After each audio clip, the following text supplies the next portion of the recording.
ఏకాదశిని పండగని ప్రవేశపెట్టింది శ్రీ మహావిష్ణువు ఆ అమ్మాయి పేరు మీద వరమిస్తాడు. ఆ రోజున భోజనం ఎవ్వరూ కూడా చేయకూడదు అన్నారు. భోజనం అంటే రైస్ అస్సలు వాడకూడదు. ఆ రైస్ కనుక వాడితే ఏమవుతుంది అని అంటే మారన్ అనేటటువంటి రాక్షసుడు పురుగుల రూపంలో ఆ రైస్లోకి వచ్చేస్తాడు. ఆ రైస్లోకి వచ్చేసి పురుగులను తిన్నట్లు లెక్క మనం. రైస్ అంటే అప్పుడు నీకు ఇంకో డౌట్ రావచ్చు, ఏమంటే మరి సౌత్ ఇండియన్స్ అయితే రైస్ తింటారు, నార్త్ ఇండియన్స్ చపాతీలు కదా తింటారు, అందులో ఉండడం అంటే ఎవరు తినే అలవాట్లను బట్టి వాళ్ళ తిండిలోకి అంటే ఆ రోజు టోటల్ మనం తిండి తినకూడదు అని అర్థం. ఇప్పుడున్నటువంటి ఏ ఆశ్రమాలు తీసుకోండి, ఎక్కడైనా సరే ఆధ్యాత్మిక సంస్థలు ఏమైనా సరే ఏకాదశి రోజున అసలు భోజనం చేయరు ఎవరు కూడా. ఆశ్రమాలన్నీ క్లోజ్ అనమాట. ఎందువలన ఎప్పుడు కూడా ఆశ్రమాలు చూడడానికి ఏకాదశి రోజున వెళ్తే మనకు భోజనాలు పెట్టరు, అందువలన తాళాలు వేసేస్తారు కిచెన్. ఏకాదశి రోజున నిర్జల ఉపవాసము. మా గురువు గారు అయినటువంటి సుభాష్ చంద్రబోస్ మేనల్లుడు ప్రభాత్ రంజన్ సర్కార్ ఆనందమూర్తి గారు ఉన్నారు, ఆనంద్ మార్గ ఆశ్రమం. అక్కడ ఏకాదశి వస్తే క్లోజ్ కిచెన్. అందువల్ల మనం ఏం చేయాలా, ఆ రోజు ఉదయం నుంచి రాత్రి దాకా మర్నాడు దాకా ఫుల్ ఉపవాసం. ఆ తర్వాత వాటర్ కూడా తాగం, నిర్జల ఉపవాసం అంటారు దాన్ని. ఆ మర్నాడు ఎవరైతే భోజనం చేయాలనుకుంటున్నారో, నీళ్లు తాగాలనుకుంటున్నారో మర్నాడు. మరి మీకు డౌట్ రావచ్చు, ఏమంటే ఇక్కడ షుగర్ పేషెంట్స్ ఉండొచ్చు, లేకపోతే చిన్న పిల్లలు ఉండొచ్చు, మరి వాళ్ళ పరిస్థితి ఏంటండి అంటే వాటర్ తాగుతారు. సో నిర్జల ఉపవాసం రోజున ఏకాదశి రోజున వాటర్ కూడా తాగరు, అది శాస్త్రం. ఇక్కడ ఏంటంటే మర్నాడు ఏం జరిగిందంటే, ఇది ఎవరు చేశారండి ఈ వ్రతాన్ని అంటే అంబరీషుడు చేశాడు ఈ వ్రతాన్ని. అంబరీషుడు అంతా కూడా ఎవరైనా సరే ఏకాదశి రోజున ఈ ఉపవాసం చేసిన తర్వాత మర్నాడు ఏం చేయాలా, డైరెక్ట్ భోజనం చేయకూడదు, దానికి ఒక ప్రొసీజర్ కూడా ఉంది.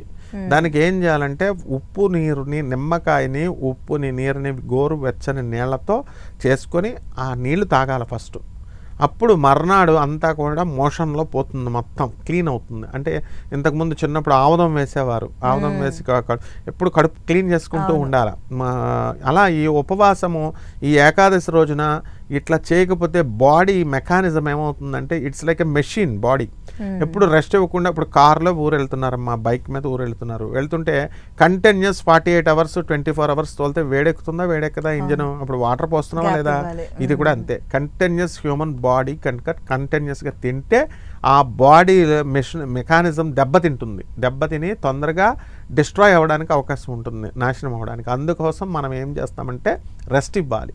సో అందువలన ఏకాదశి రోజున, 2 ఏకాదశుల రోజున మనం వాటర్ కూడా అందించాం.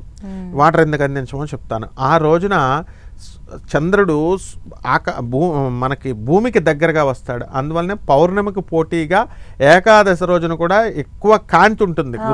చూడండి, మీరు అబ్జర్వ్ చేయండి. సో పౌర్ణమంతా కాంతి ఉంటుంది. ఎందువలన అంటే ఏకాదశి రోజున చంద్రుడు భూమికి వస్తాడు. చంద్రుడి యొక్క పని ఏమిటి? ఫ్లూయిడ్స్కి అధిపతి ఆయన, లిక్విడ్స్కి అధిపతి ఆయన. కాబట్టి మనకి నీళ్ళని ఆకర్షిస్తాడు. అందువలనే ఏకాదశి రోజున ఎక్కువ యాక్సిడెంట్లు అవ్వడానికి కారణం పౌర్ణమి, ఏకాదశి. సముద్ర తరంగాలను కూడా తొందరగా అది వాటర్ కంటెంట్ని లాగుద్ది. మనం ఎందువలన వాటర్ ఇవ్వకూడదు అని అంటే, మనము బాడీలో మనం వాటర్ తాగకుండా ఉన్నామనుకోండి, మనం అందులో ఆల్రెడీ వాటర్ కంటెంట్ ఉంటుంది. సముద్రంలో, భూమి మీద 3/4 వాటరు, 1/4 మాస్ ఉంది, మెటీరియల్ ఉంది భూమి భాగం.